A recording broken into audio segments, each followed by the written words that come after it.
Oh! Ouch! That's right, ladies and gentlemen.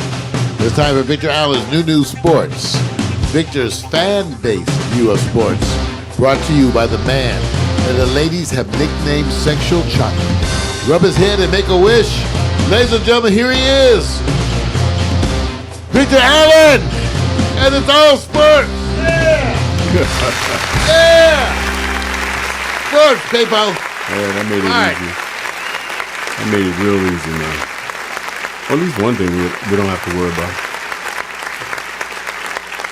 We don't have to create any surprises about what we're going to talk about, right? It's the day after.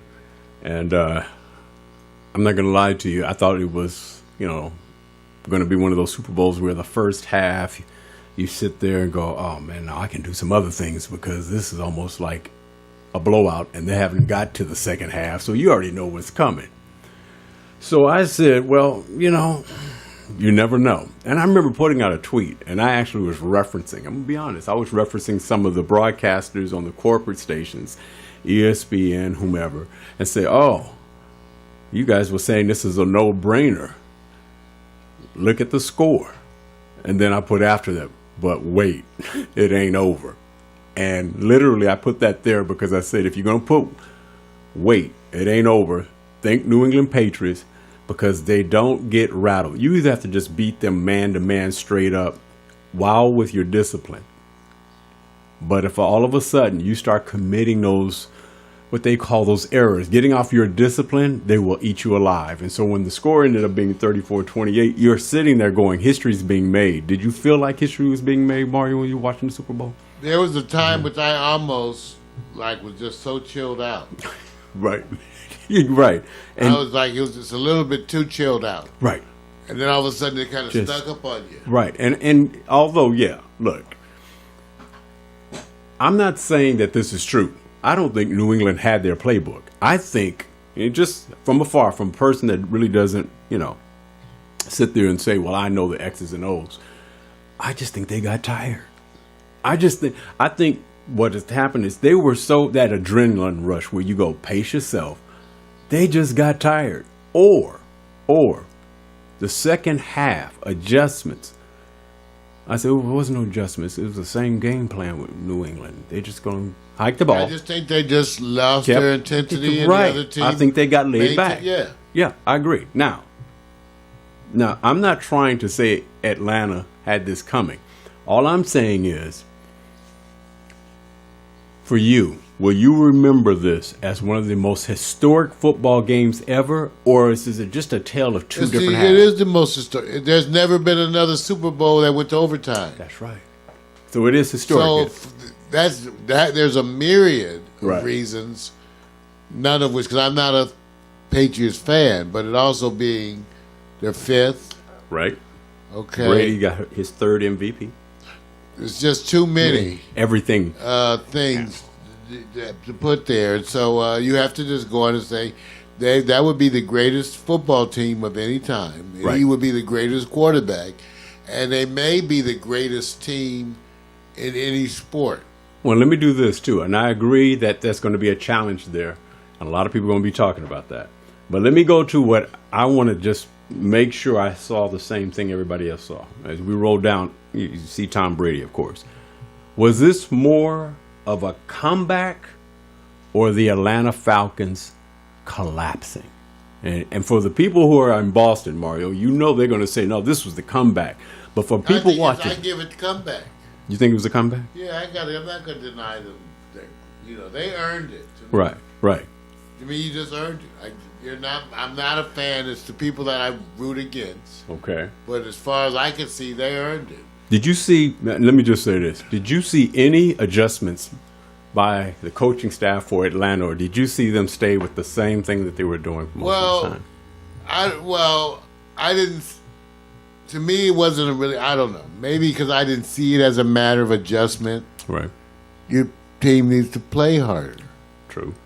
Sometimes it's just that. I didn't see it as an adjustment issue. Let me say this. And maybe that's the same for New England. Right. Maybe I didn't see really, you could say adjustment, they just started executing.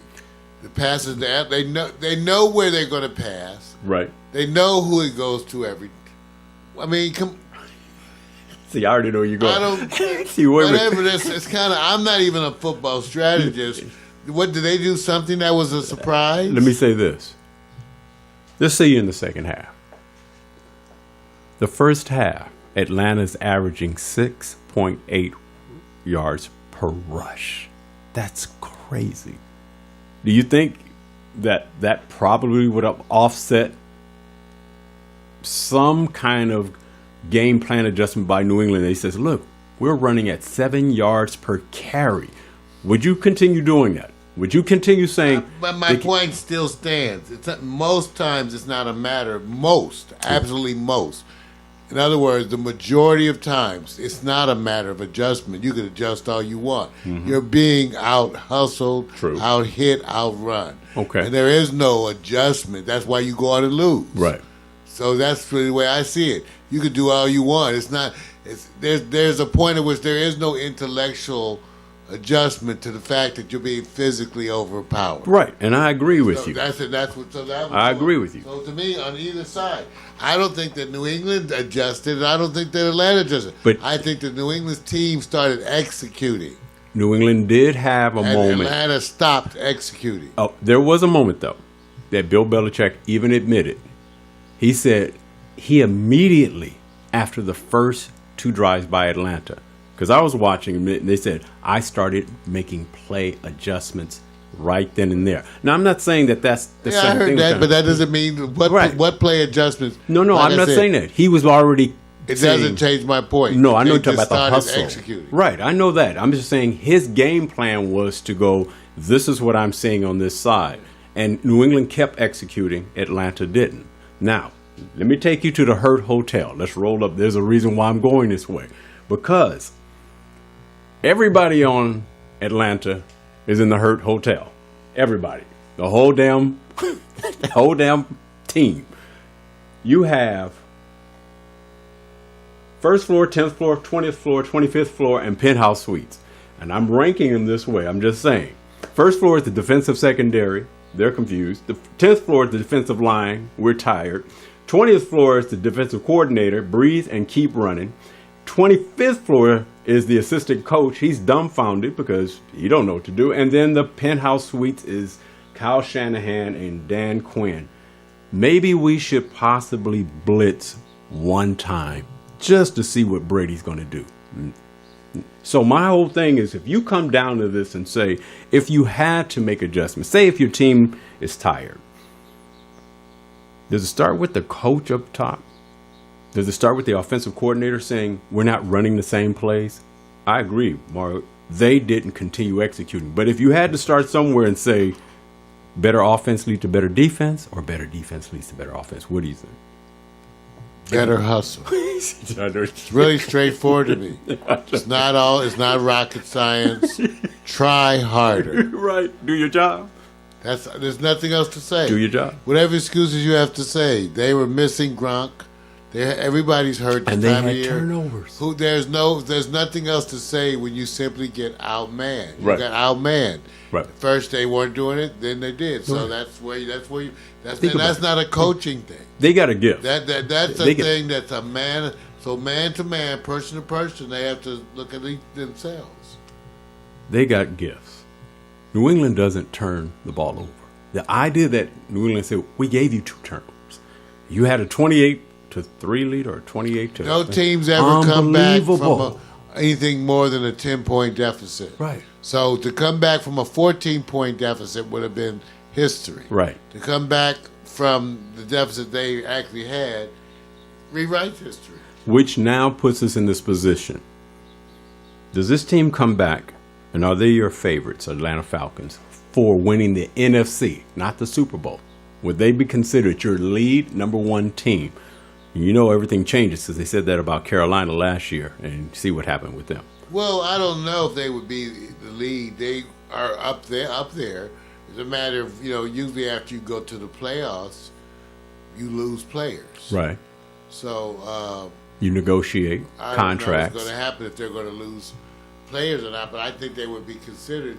They're still up against the same old folks they were Seattle, before. Arizona. Dallas.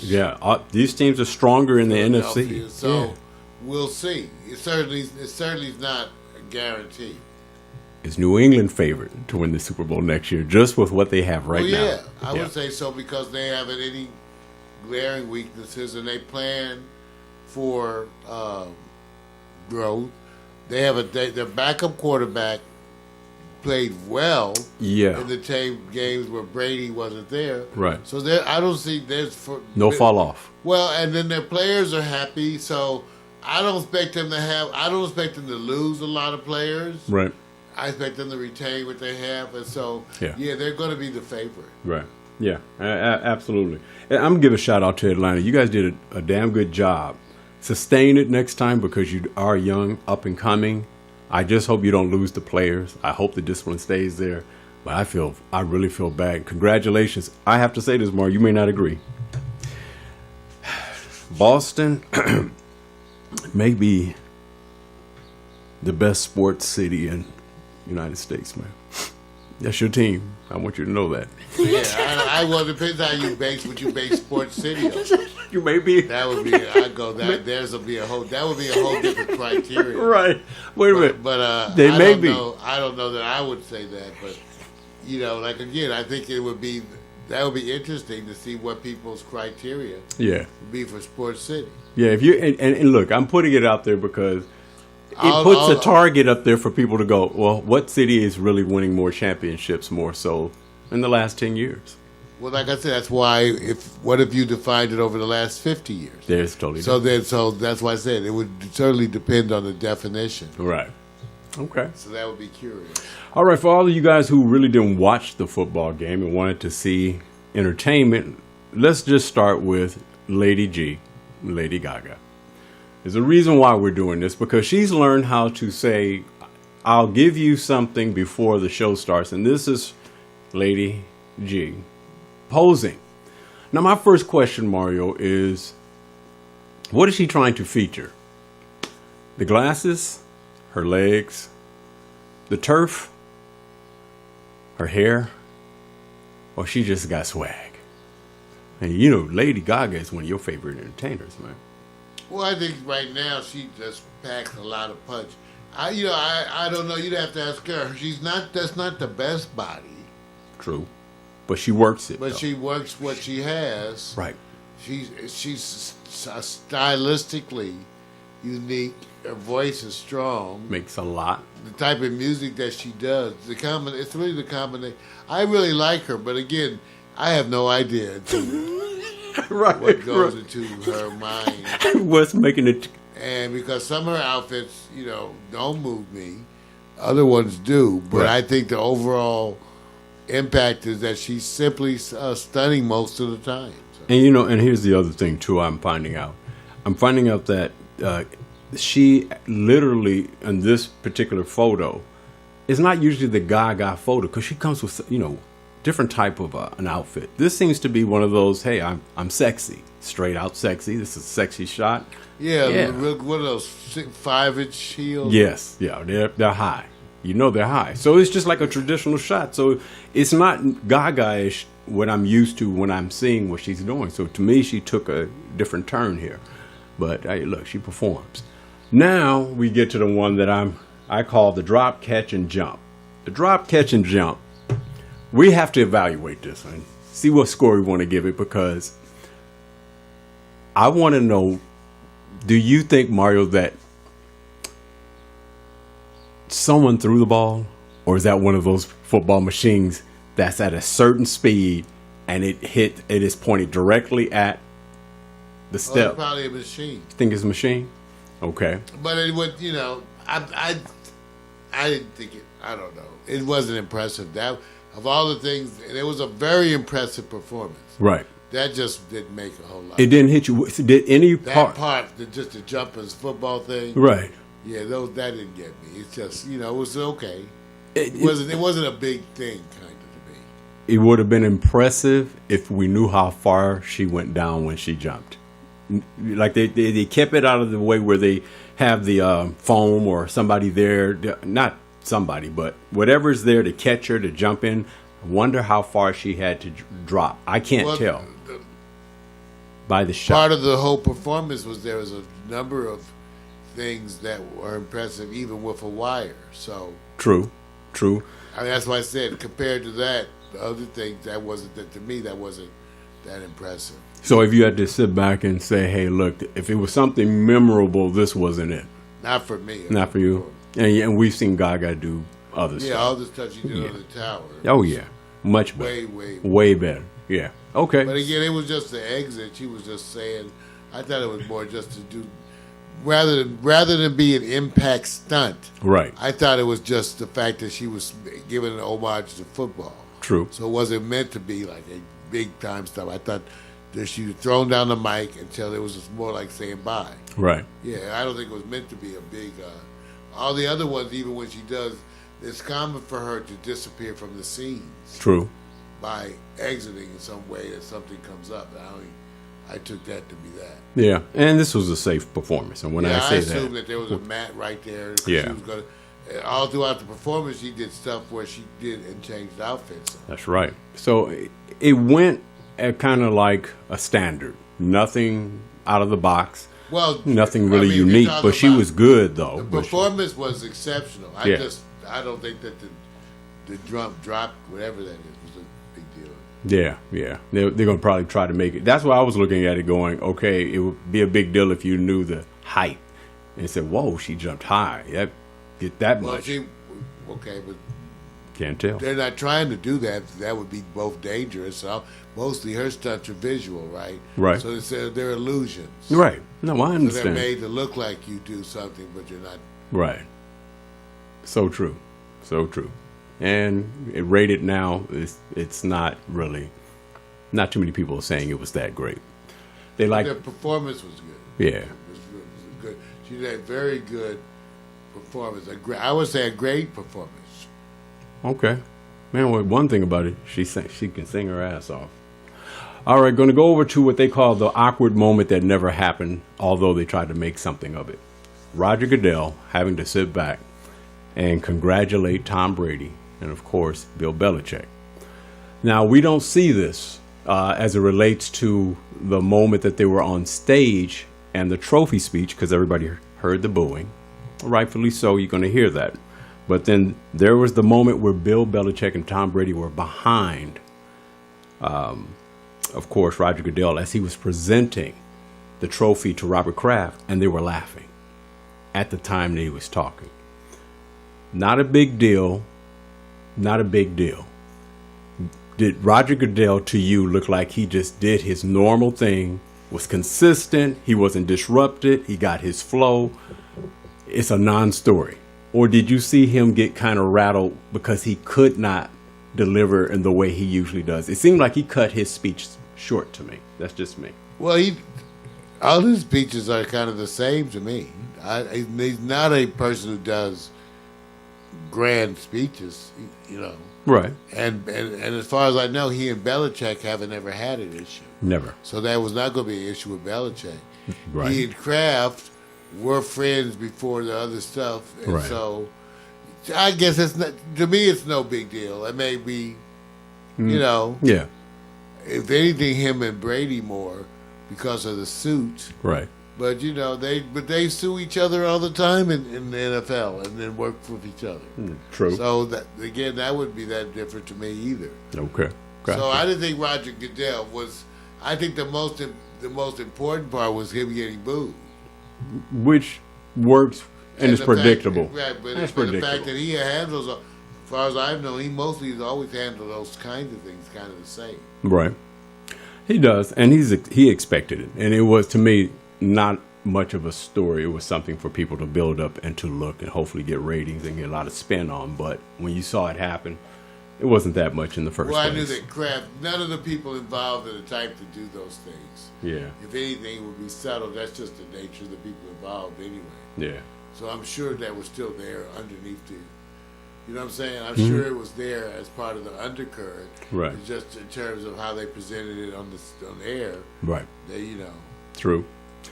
Okay, we already know greatest of all time has already been, you've already said it before the Super Bowl, Tom Brady. He's solidified now. He's the greatest of all time.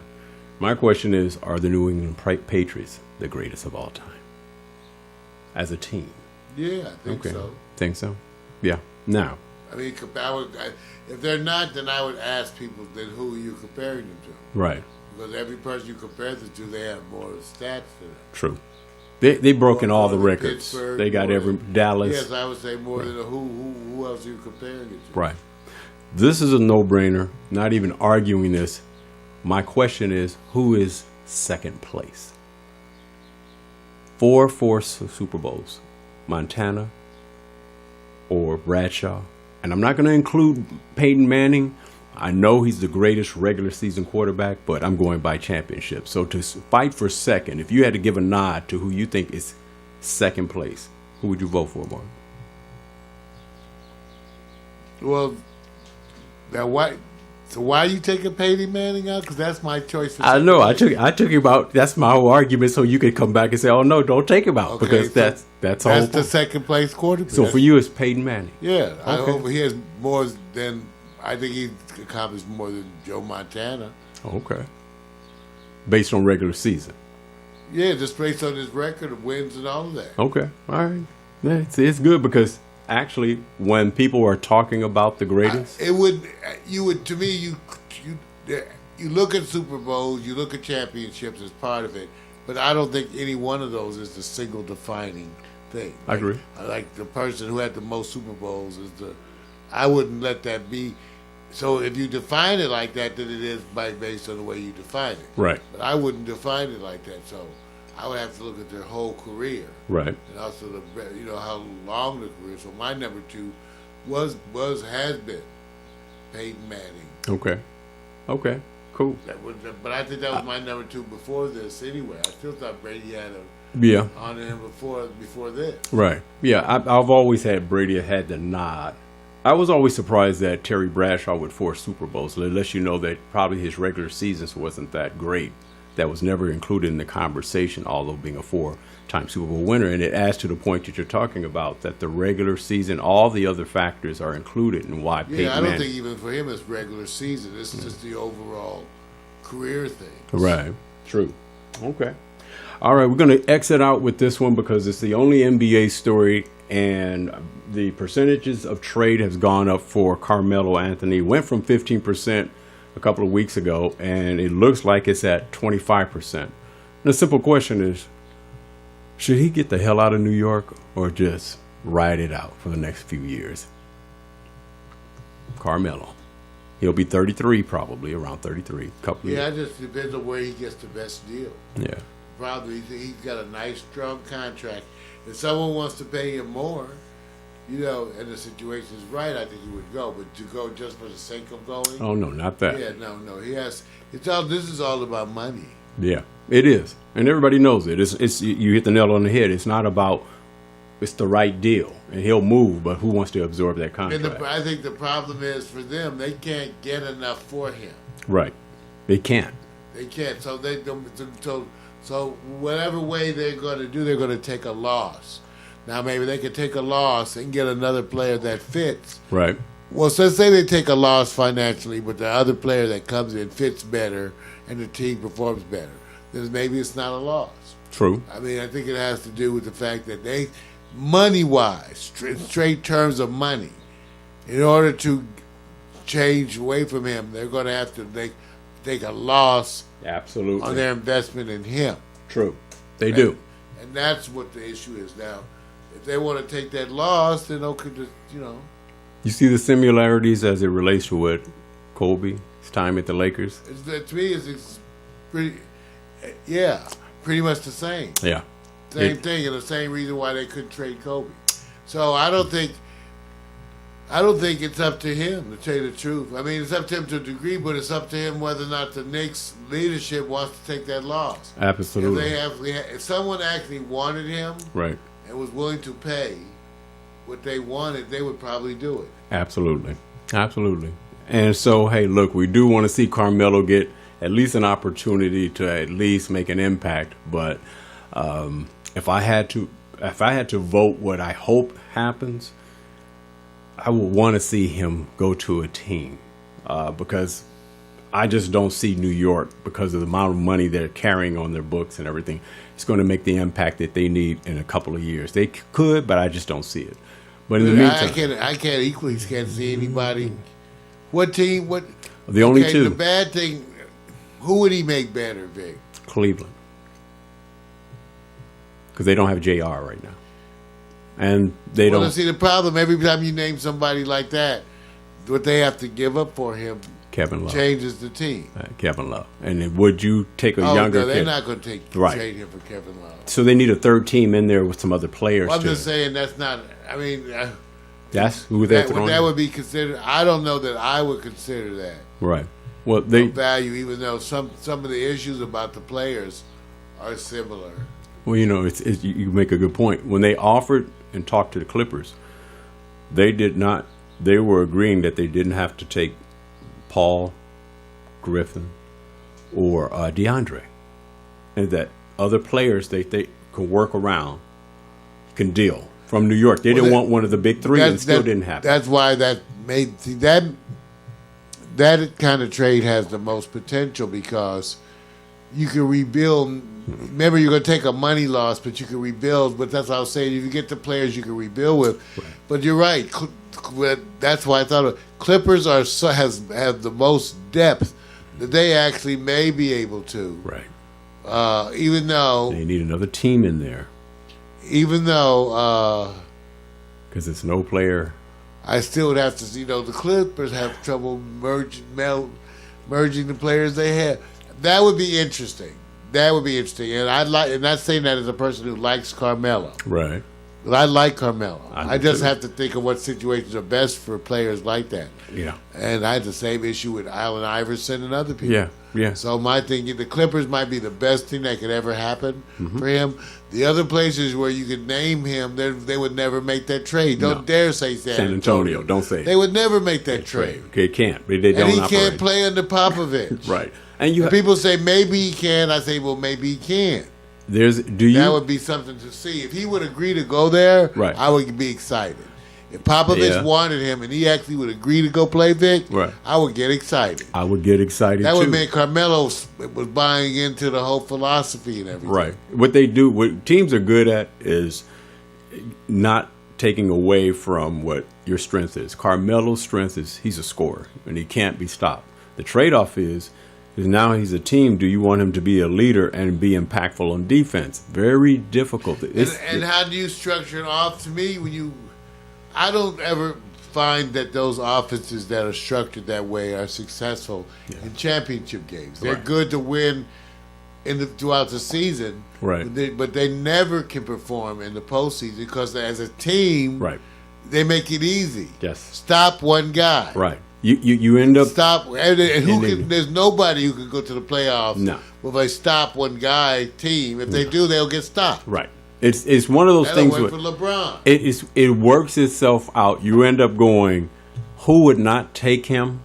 Who would say no? We don't want Carmelo. Everybody's saying yes, we take him. Now, what do you have to give up? I think that in Cleveland. Okay, Vic. When you mentioned Cleveland, I don't. Somebody told you Cleveland would want him? I don't think they would want him. They're talking more than the Clippers now. What they're saying, they started with Cleveland first before the Clippers and said Kevin Love would have to be thrown in the deal. But they need other players to exchange to augment that because there's a younger Love you get more miles out of. Give it back JR. That's called Shumpert, right? No, that's right. Give it back JR. How about this? Shumpert, JR, and Kevin Love. No, it's not gonna work, man. Why? See, why not that? No, because imagine that. Okay, how many players came back to the Lakers after they left?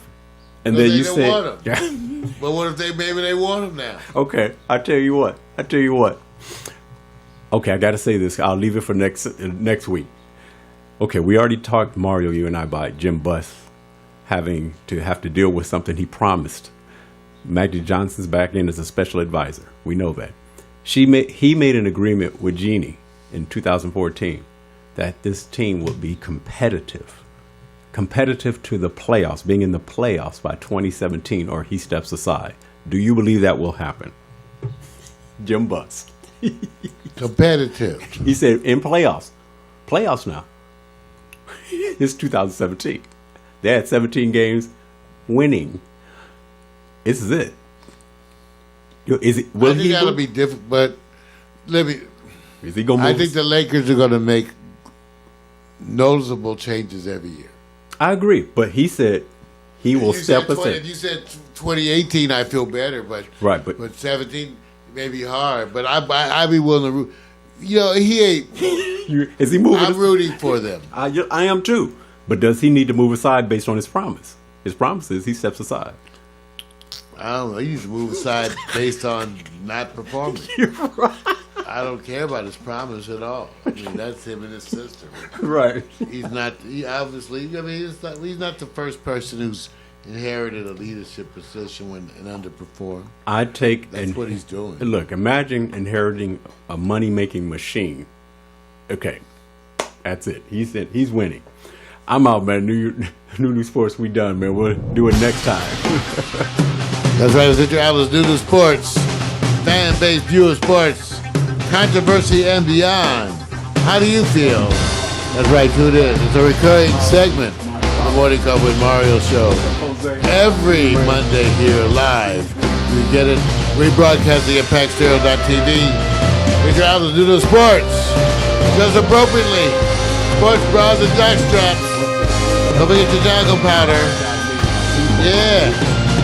Yeah. Yeah.